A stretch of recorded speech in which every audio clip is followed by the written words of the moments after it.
Glória a Deus. Queridos irmãos, Evangelho escrito segundo São João, no capítulo 19. João, capítulo 19. É bom ter uma Bíblia na mão, viu, irmãos? Há pessoas nesse mundo que dariam tudo por uma Bíblia, a mais simples que fosse. Nós temos ela à nossa disposição. Amém?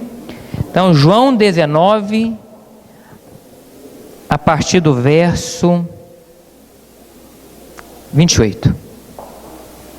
Quem achou diz, glória a Deus. Glória a Deus. Amém. Mais tarde, sabendo então que tudo estava concluído, para que a Escritura se cumprisse, Jesus disse: tenho sede. Estava ali uma vasilha cheia de vinagre. Então embeberam uma esponja nela, colocaram a esponja na ponta de um caniço de sopo e ergueram até os lábios de Jesus. Tendo-o provado, Jesus disse: está consumado. Com isso curvou a cabeça e entregou o Espírito. Era o dia da preparação, e o dia seguinte seria um sábado, especialmente sagrado.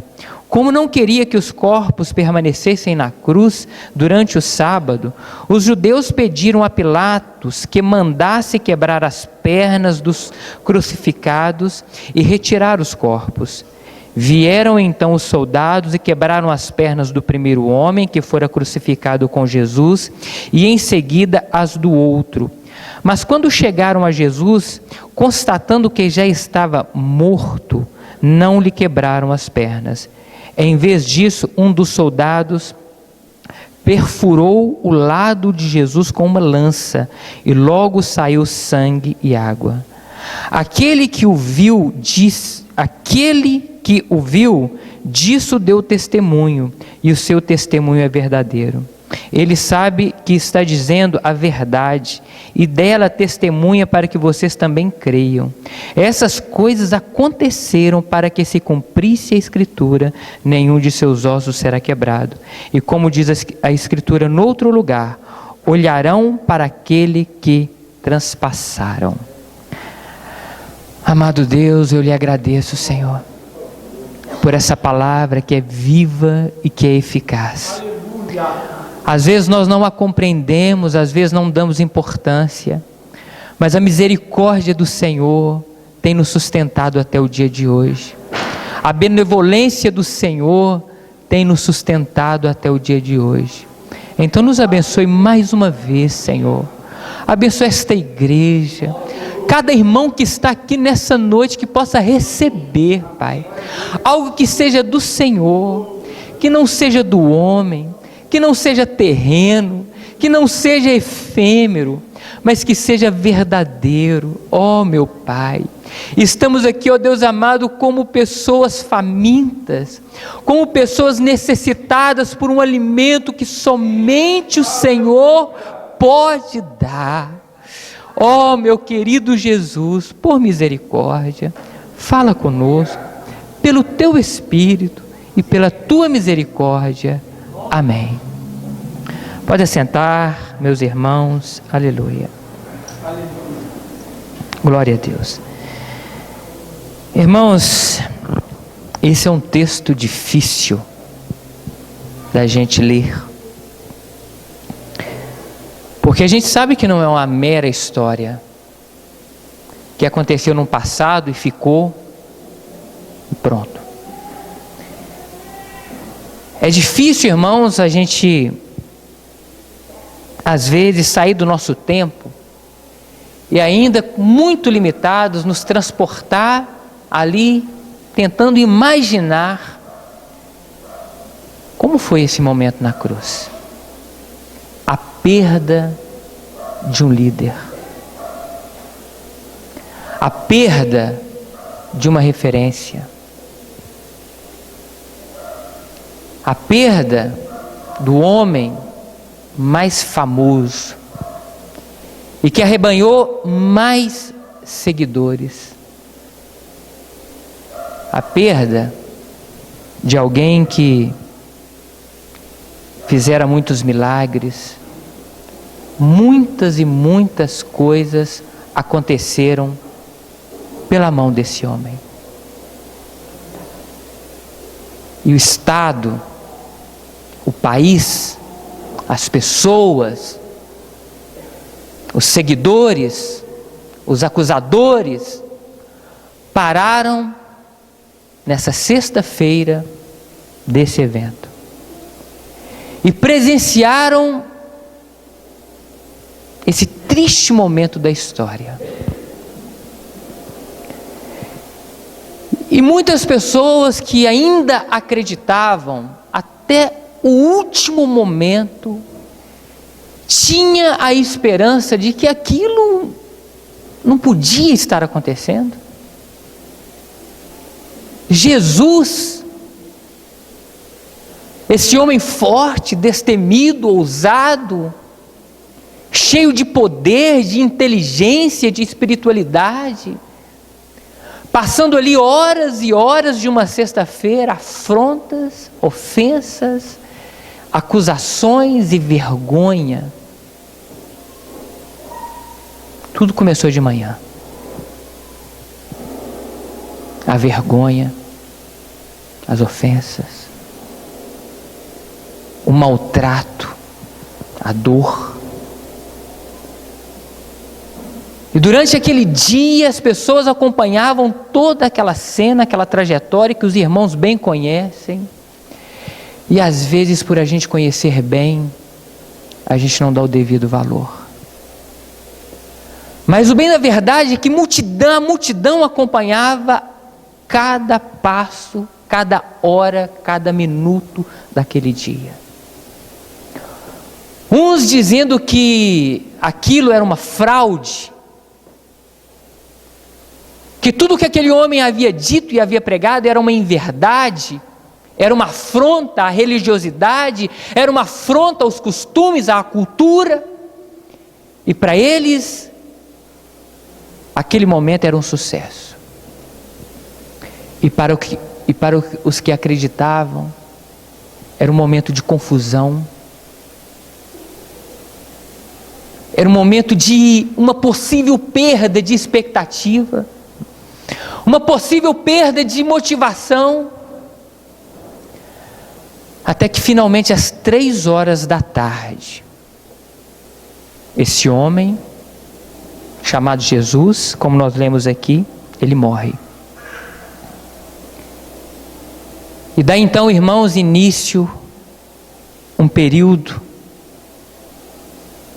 que ninguém planejou. E correram a partir dessas 3 horas da tarde de uma sexta-feira, aproximadamente cerca de 36 horas da ausência desse homem. Ele já não estava mais no meio deles. Não havia mais quem acusar, não havia mais quem seguir, não havia mais quem confiar, não havia mais quem plantar as expectativas de um futuro. Não havia mais quem fazer milagres, porque ele estava morto, conforme nós lemos aqui nessa noite. Está registrado aqui na Bíblia pela qual nós cremos. Ele morreu às 3 horas da tarde de uma sexta-feira de um mundo passado. O que aconteceria com o povo?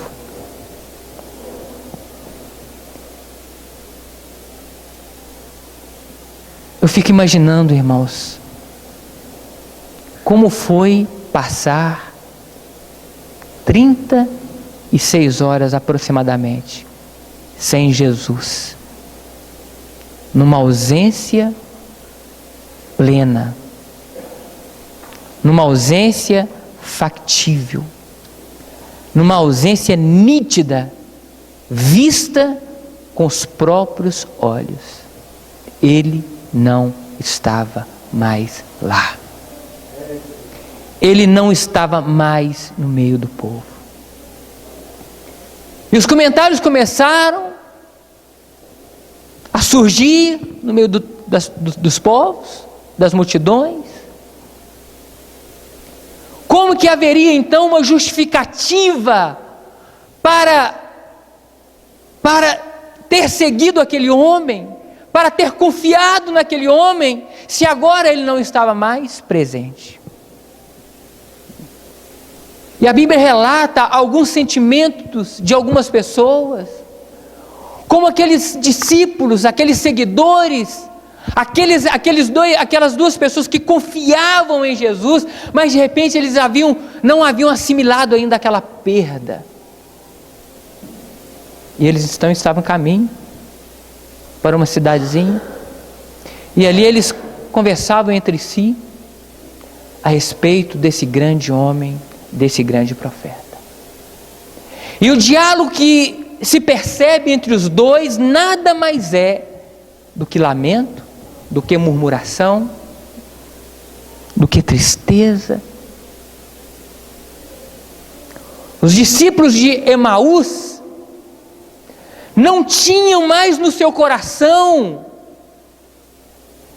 aquela motivação, aquele anseio, aquela vontade de cumprir uma missão completamente espiritual, de cumprir o ensinamento que eles haviam aprendido com tanto fervor. E esse fervor era tanto que eles deixaram de ser qualquer um e passaram a ser discípulos de Jesus. Mas eles perderam o sonho, perderam a expectativa, perderam a visão.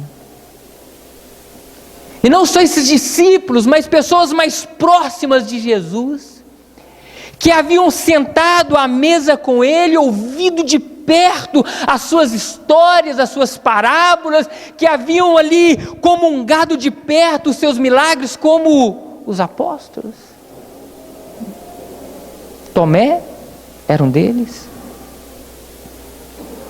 E Tomé estava tão decepcionado, que a visão da morte de Jesus ela era tão contundente, que a sua fé foi jogada no chão, e nada era capaz de levantar a fé daquele homem. A fé dele estava destruída, porque a visão que ele teve da morte de Jesus, ela foi extremamente significativa. E a vontade de fazer, a vontade de cumprir, a vontade de agregar todo aquele conhecimento na sua vida e convertê-la em prática dia a dia, havia se esvaído, havia se diluído, havia ido embora, ele não tinha mais nada. A Bíblia diz isso.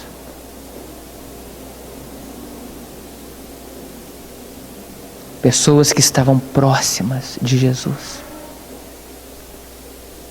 que por causa da sua ausência, perderam seus sonhos, perderam os seus objetivos. Os apóstolos, não foi um, nem dois, nem três, os apóstolos, diz a Bíblia, continue lendo a sua Bíblia, que nós vamos descobrir isso. Por causa da morte de Jesus, por causa daquela sensação de perda, eles passaram a ter medo dos fariseus, dos religiosos, da política, porque eles largaram tudo, eles converteram dos seus maus caminhos, eles abandonaram a sua antiga religião, o seu antigo costume, e entregou a sua vida para Jesus, se dedicaram a Jesus, deixou trabalho, deixou família, deixou tudo, e serviram ao Senhor durante muitos anos, mas agora Jesus não estava mais presente, e eles foram possuídos de muito medo, e se trancaram dentro de casa. Diz a Bíblia que eles se trancaram dentro de casa com medo das perseguições, com medo dos fariseus, com medo das afrontas do seu mundo. Se trancaram.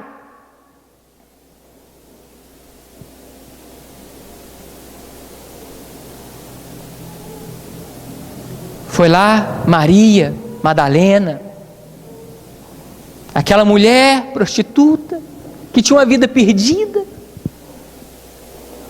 que tinha uma vida cheia de pecado, que tinha uma vida insensível às coisas erradas, Ninguém acreditava naquela mulher porque ela era uma prostituta, ela era uma mulher de zona, ela fazia do seu corpo negócio para a sua vida. E a lei daquela época dizia que mulheres como ela deveriam ser apedrejadas, deveriam receber uma pena de morte. Esse era o destino dessa mulher. Até o dia que ela encontrou Jesus, e Jesus mudou a vida dela, Jesus transformou a vida dela. Então Jesus foi tudo na vida daquela mulher. Mas Jesus agora estava morto. Qual seria mais agora a sua referência? Qual seria a referência de Maria Madalena?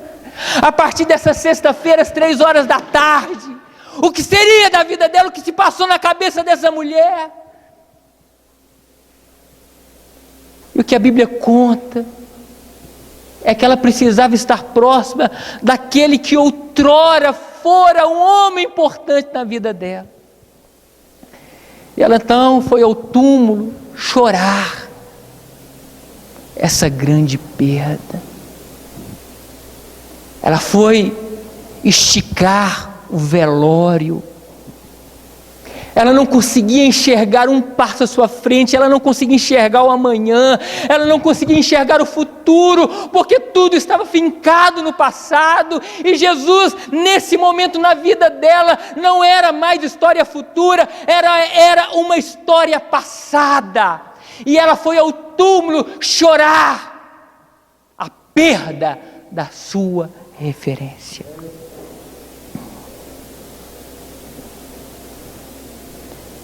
Tantas outras histórias a gente vê na Bíblia. O que as pessoas pensaram. Meus irmãos, é difícil a gente perder algo que não perdemos e a gente acredita que perdeu. Isso é a pior coisa que pode acontecer na vida de um cristão. Achar que perdeu e não perdeu. Quando Tomé disse que, olha gente, para mim tudo está acabado. Eu não acredito que ele ressuscitou, eu vi que ele morreu. Eu só acredito se eu colocar o meu dedo nas suas feridas. E passada uma semana, Jesus aparece e diz: põe o seu dedo aqui. Maria foi chorar a perda de Jesus. E quando ela foi lá no túmulo, ela viu que ele não estava mais lá. E, meu Deus, ele não está mais aqui.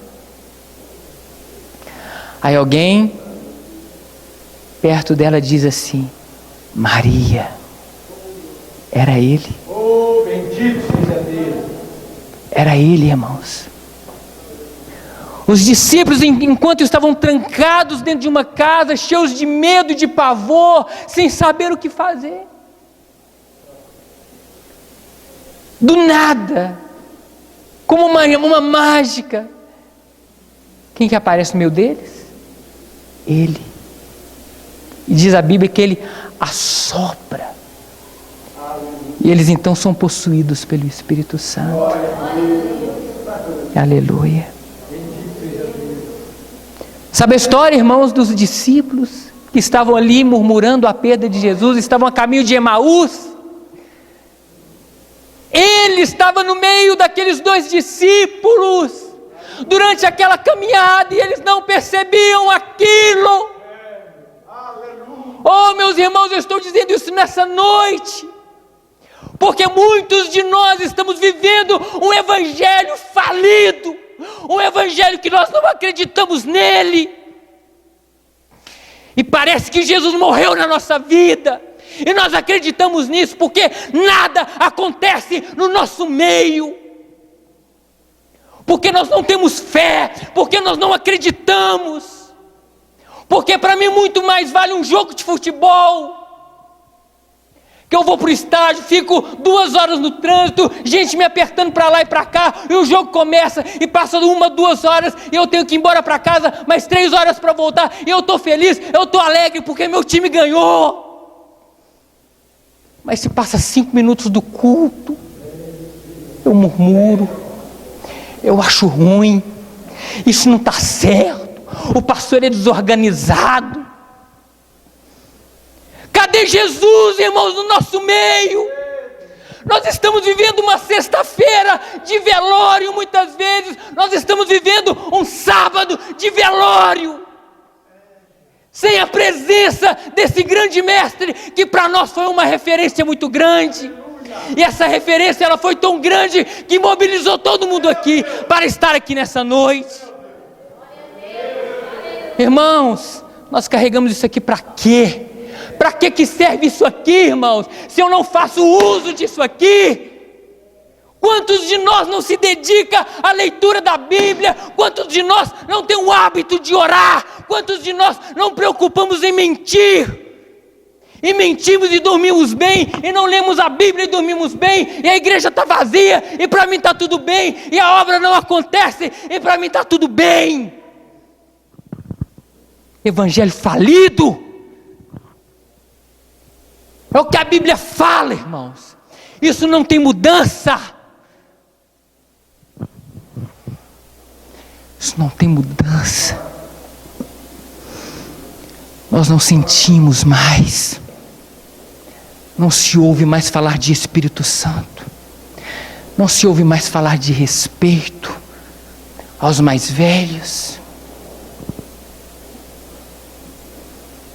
Estamos muitas vezes, de forma genérica, eu estou querendo dizer isso nessa noite, nós estamos ali, irmãos, como pessoas que viveram uma grande história, mas não conseguem enxergar um palmo à frente, e não conseguem enxergar nada além do que estamos vivendo hoje, ou do que vivemos no passado. O nosso testemunho foi de ontem, a nossa história foi de ontem, a coisa boa foi de ontem, o batismo foi ontem, tudo foi ontem. E parece, irmãos, que a sexta-feira à tarde chegou no meio da igreja. Chegou. É triste, irmãos. Eu confesso que dói aqui dentro.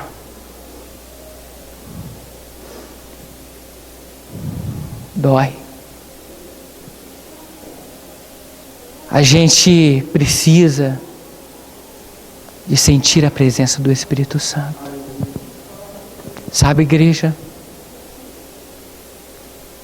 Muitos de nós somos assistidores de culto. Não fazemos nada além do que assistir cultos. Não fazemos nada além do que vir aos cultos aos domingos. Não fazemos nada de vir à igreja só o dia que eu tenho que fazer alguma coisa e olhe lá. Se eu tenho que fazer, eu venho. Se eu não tenho que fazer, eu não vou. E a palavra, irmãos, é tão verdadeira, é tão boa, que eu, pastor Jonas, estou me incluindo nela nessa noite, dizendo para a igreja: irmãos, olha para mim aqui, eu preciso de ajuda. Eu preciso, irmãos, eu não quero viver a minha vida como se fosse uma sexta-feira, como se fosse um sábado, sem a presença de Jesus, como se Ele tivesse morrido na minha vida.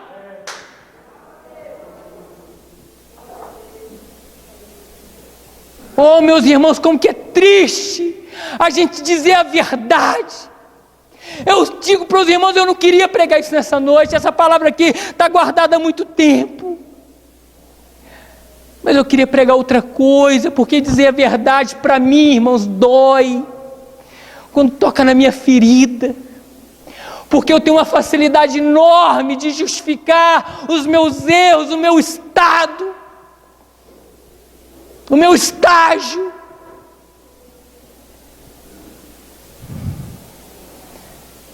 Meus irmãos, o que nós vamos fazer? O mundo precisa de alguém. Quando é, queridos irmãos, que nós vamos acordar num domingo de manhã e encontrar um cenário diferente? Quando é que nós vamos despertar e ver que o sábado está passando e que o domingo se aproxima? Quem dera, irmãos, ou quando acontecerá que nós vamos ali visitar os nossos lamentos, as nossas derrotas, e enxergar que para tudo isso tem cura, tem jeito, tem solução. Tem jeito, irmãos, para o nosso estado. Se perdemos, se sofremos, se erramos, não importa mais. Importa é que o domingo precisa chegar na nossa vida. E de preferência domingo bem de manhã, irmãos.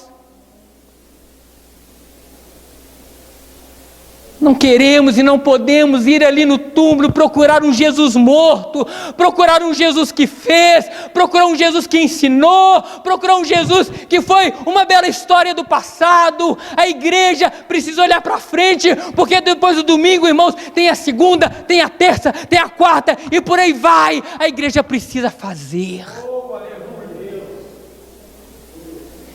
E ninguém vai impor essa mudança na vida de ninguém. Eu não vou impor mudança na sua vida. O que eu posso fazer é dar meu ombro. O que eu posso fazer é caminhar junto. Isso eu posso fazer. Mas seria tão bom, irmãos, a gente ir ali procurar, reclamar, murmurar, falar mal daquele, e de repente eu chegar ali e encontrar alguém que vai me dizer: olha, para com essa visão deturpada, essa visão medíocre, para com essa visão pobre, e somente Jesus, quando assoprar o Espírito na nossa vida, que a gente vai ter uma visão de futuro, uma visão missionária, uma visão de pregadores do Evangelho. Nós temos que sair, irmãos, dessa sexta-feira e deste sábado tenebroso. Sabe, irmãos, a gente tem que voltar a viver a experiência do sacrifício. Aleluia.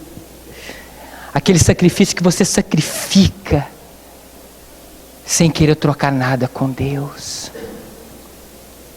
A gente precisa descobrir de novo, como crianças: Senhor, o que é batismo com o Espírito Santo? O que é dom espiritual? Senhor, me ensina sobre isso. Eu quero esse negócio para mim, Senhor.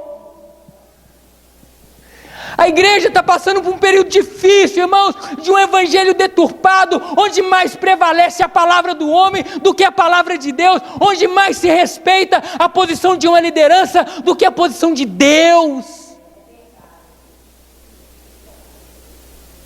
Meus irmãos, vamos refletir sobre isso nessa noite. Jesus, em todos esses momentos, Ele estava presente. A sua carne tinha ido embora, sim, mas Ele não ia abandonar os seus discípulos, Ele não iria abandonar os seus seguidores, Ele não iria abandonar ninguém. E por mais que eles erraram, por mais que a fé estava destruída, por mais que os fatos foram convincentes, Jesus não os abandonou e visitou individualmente cada um daquelas pessoas. Será que Ele não nos vai visitar também, irmãos? Eu faço essa pergunta.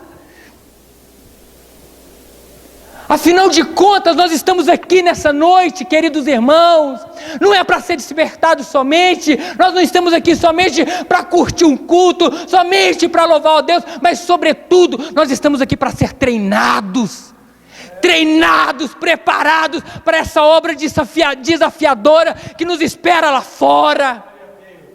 Aqui, irmãos, é lugar de ser treinado, de ser preparado, de sofrer os embates aqui internamente e para ir lá fora e buscar as almas perdidas, como alguém um dia nos encontrou e nos trouxe aqui para dentro.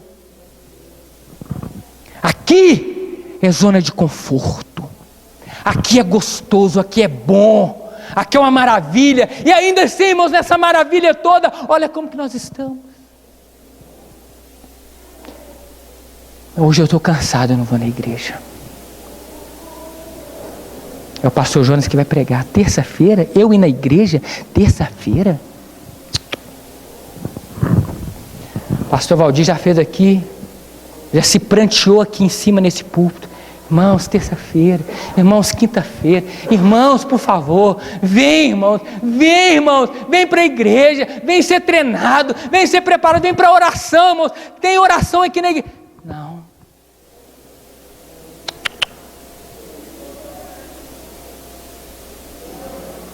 Estamos vivendo um sábado sem Jesus.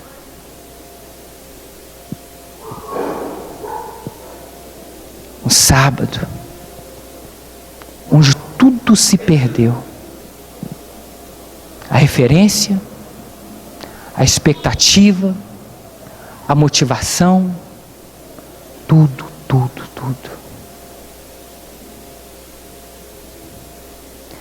O perdão. O que é perdão? É a coisa mais difícil que tem dentro da igreja. A coisa mais fácil é criticar o pastor, falar mal dele. Isso é...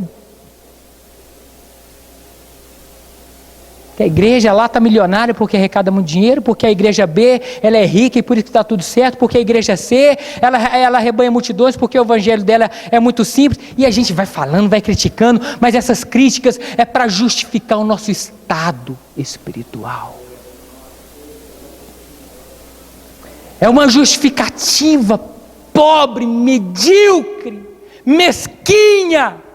Eu não tenho nada a ver com a igreja A, B e C, irmãos. O que Deus me chamou não foi para isso. Ele me chamou para pregar o evangelho, é para viver experiências com Ele, é para testemunhar do seu poder, é para viver a plenitude do Espírito Santo, é para vencer os desafios pela qual a Bíblia fala que vai existir. É para isso, meus queridos irmãos, porque viver o evangelho não é fácil. Não estamos aqui brincando de ser crente, não estamos aqui brincando de evangelho. Não estamos, mas eu digo para vocês que nem todos suportarão. Eu digo para vocês, replicando a palavra: muitos são chamados, mas poucos escolhidos. Eu replico para vocês o que está escrito na Bíblia. Por causa do pecado, por causa da iniquidade, muitos terão o seu amor esfriado. Eu replico, irmãos, a palavra do Senhor: será que quando vier o Filho do Homem, achará fé na terra? Eu replico, irmãos, o que está escrito na palavra de Deus: porque haverá homens amantes de si mesmos.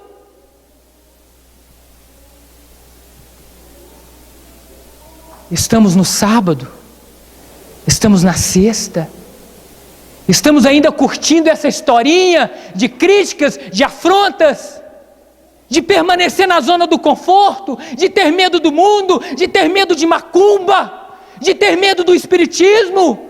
Será que estamos ainda nessa zona de medo? Será que temos medo do veneno? Será que temos medo de ser influenciados pelo que diz a sociedade? Será que temos medo da legalização da relação homoafetiva? Será que temos medo, irmãos, de repente, legalização de drogas? Será que temos medo disso? Perseguição política à igreja? Será que nós temos medo? Mas a Bíblia diz que se porventura nós fôssemos picados por uma serpente, nada nos aconteceria. Paulo estava vivendo isso, ele estava numa ilha, e ele foi recebido ali por bárbaros, e de repente quando ele foi ali procurar lenha para jogar na fogueira, uma víbora lhe picou a mão, e ela ficou presa assim na sua mão, e as pessoas diziam: ah, meu Deus, esse homem vai morrer, porque essa cobra é muito venenosa, esse homem vai morrer, que nada. Sobre ele estava o Espírito Santo de Deus. Ele não estava vivendo o sábado, ele não estava vivendo a sexta-feira, mas na vida de Paulo já havia chegado o domingo. Oh, glória a Deus! Irmãos, vamos almejar o domingo. Vamos almejar vendo Cristo, irmãos, ressurreto diante de nós e pronto a fazer qualquer coisa pelos nossos pecados, pelos nossos erros, pelas nossas incompetências. Essa história de evangelho falido é coisa de homem, é porque nós construímos um evangelho falido, é porque nós construímos uma Bíblia sem poder, sem vigor, uma Bíblia que nós nem mesmo respeitamos. Nós somos ousados, irmãos. O pastor está lendo a Bíblia, eu estou conversando com o irmão, estou passando mensagem no celular, eu estou ali pensando em outra coisa, e o pastor está falando da coisa mais sagrada.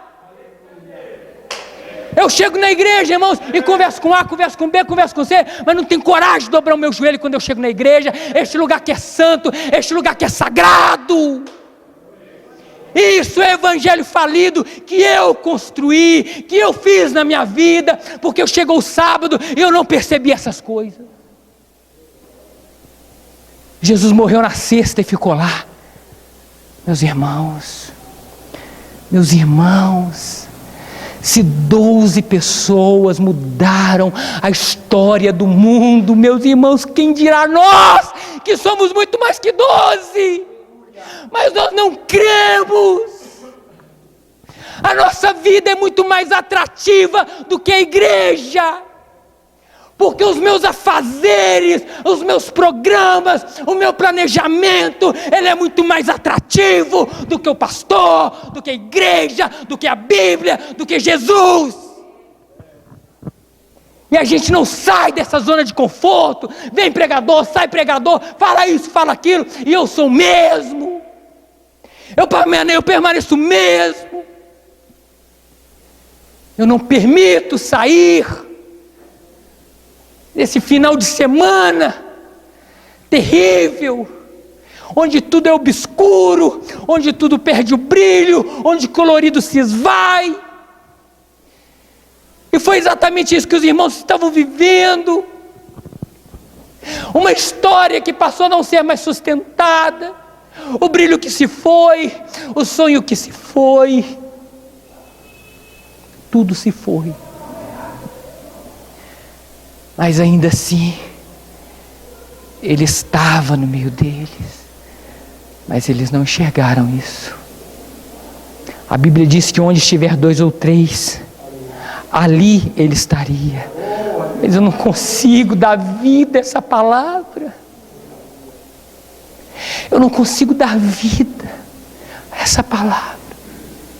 A palavra de Deus diz: olha, pedis o que quereis, e eu farei. Está escrito. Mas eu não consigo dar vida a essa palavra. A Bíblia fala de curas. Cura física, cura espiritual, de tempos difíceis.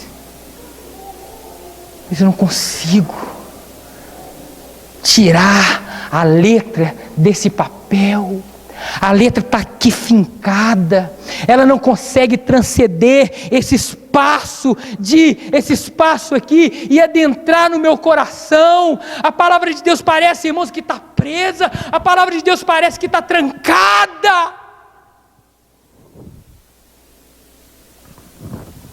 Esse é o evangelho do século 21. Eu não estou falando só da nossa igreja não, irmão. Isso dói. Falar disso dói. Eu imagino quanto que Jesus sofreu quando Ele dizia dessas terríveis coisas que iriam acontecer. E meus irmãos, está acontecendo. E isso foi tão grave na vida de Jesus, que Ele diz assim na sua oração: Pai, eu não oro somente por estes que estão aqui ao meu lado, mas eu oro também por aqueles que um dia, pela Tua palavra, hão de crer em mim. Mas até onde, irmãos, a oração de Jesus, ela consegue penetrar essa muralha que nós construímos na nossa vida?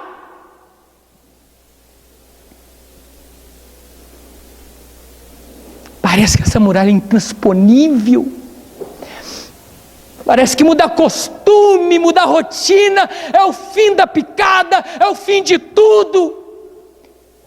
E aí anda um aqui sozinho, anda o outro ali sozinho, fica ali mais ou menos, e a gente vai ali andando desunido, mas junto, mas tudo desunido, cada um para um canto. Eu não consigo padecer pelo meu irmão, eu não consigo sofrer pelo meu irmão, eu não percebo a alegria dele, porque eu não compartilho disso. Eu tenho inveja muitas vezes, eu tenho inveja do meu irmão, porque está tudo dando certo.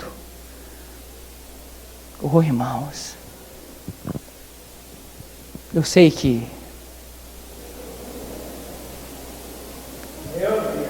nada disso mude,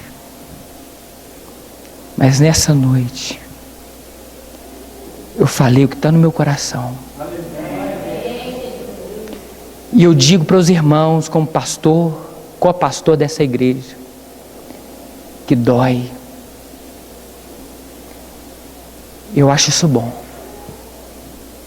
eu acho isso louvável, quando a gente sofre por uma causa que é do nosso Pai. A única coisa que eu peço aos irmãos nessa noite é que sintam essa dor, orem pela chegada de um domingo. Às vezes nós perdemos o irmão A, B, aquele irmão que estava aqui no nosso meio há tanto tempo não está mais. A gente não está nem aí. A gente prega, faz, desfaz, e ninguém aceita Jesus. Está faltando o domingo chegar, irmãos. E a verdade é que esse domingo já chegou há muito tempo. Ele está no meio de nós. Aleluia. Bendito seja. Ele está dizendo: olha, põe o seu dedo na minha mão. Ele chega na sua casa e diz: para de ter medo. Não tenha medo. Às vezes a gente vai chorar, chora, ele está assim do nosso lado. Jonas, pastor Jefferson, evangelista Júnior, irmã Valéria, eu estou aqui do seu lado. A gente não vê, a gente só vê problema, a gente só vê a morte. A nossa visão é só aquele sangue escorrendo na cruz e tudo foi embora. Ele está ali no nosso ouvido. A gente está naquela caminhada difícil, aquele dia difícil, aquele dia tribulado, aquele dia de luta, aquele dia terrível, aquela semana foi, meu Deus, aquela semana foi difícil. E a gente não percebe que durante toda aquela luta Ele estava ali do nosso lado, caminhando do nosso lado ali, fiel do nosso lado, porque diz a palavra, ainda que somos infiéis, Ele permanece fiel. Oh, meus irmãos, vamos orar para que esse domingo chegue na nossa vida. Vamos buscar um despertamento que talvez para alguns falte. Quem sou eu para dizer quem é e quem não é? Eu só posso dizer por mim. Eu preciso de ser aquecido. Eu preciso, irmãos, cumprir esse evangelho, não porque o pastor me mandou, não porque eu tenho uma obrigação na igreja, mas sobretudo eu quero me apaixonar de novo por essa palavra. Eu preciso me apaixonar de novo pela pessoa de Jesus, que se entregou pela minha vida e perdoou os meus pecados. Eu preciso despertar essa paixão por este homem que foi tudo para mim, mas isso é muito pouco. Eu quero que ele seja tudo para mim daqui para frente. Meus irmãos, ajude seu pastor, vai embora para sua casa, sabe? Vai lá, separa um par de assistir. Não assiste TV não, ou assiste, faz o que tem que fazer, mas dedica um espaço no seu tempo para orar pelo seu pastor. Ele precisa de você, meu irmão. A igreja, seja lá qual for a sua igreja, ela precisa de você. O Senhor Jesus te chamou porque Ele viu em você potencial. Ele lá de cima falou assim: olha, esse aqui, ó, e separou porque você pode fazer. No nome de Jesus, nós podemos todas as coisas. Ore pelo seu irmão. Ore. Ore por você mesmo. Senhor, olha, o que eu sou? O que está acontecendo comigo? Me tira desse sábado, Deus. Mentira, Senhor, muda a minha vida. Eu quero ver o brilho do sol domingo de manhã, Senhor. Preciso. Nós precisamos, irmãos. A única coisa que me alegra, parece uma coisa estranha, mas com tudo isso, irmãos, esse ou esses, preste atenção, ainda que talvez não percebamos isso, é o grande indicador de que o tempo está se acabando. É um grande indicador. E a gente precisa encher os nossos vasos de azeite. Porque o noivo vai chegar. E ele quer ver o azeite. Ele quer ver o óleo. Ele quer ver a unção em cada um de nós. Irmãos, sejamos, em nome de Jesus, abençoados. E eu